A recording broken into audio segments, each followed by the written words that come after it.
Unlock the power of focused viewing and data privacy in Excel by mastering how to hide and unhide rows.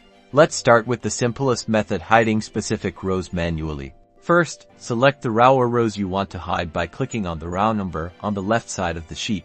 Next, right-click on any of the highlighted row numbers. From the context menu that appears, choose the Hide option. And just like that, those rows are now hidden.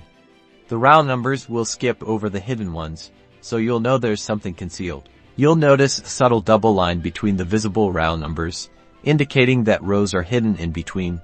Now, to bring those rows back, right-click on the visible row numbers that are directly above and below where you hid your data. In the context menu, select Unhide. And there they are, perfectly restored. This is fantastic for cleaning up your view or protecting sensitive information. For hiding multiple contiguous rows, you can select them all at once by clicking the first row number, holding down the Shift key, and then clicking the last row number. Then, right-click and choose Hide. Unhiding works the same way. Select the rows above and below the hidden section and choose Unhide.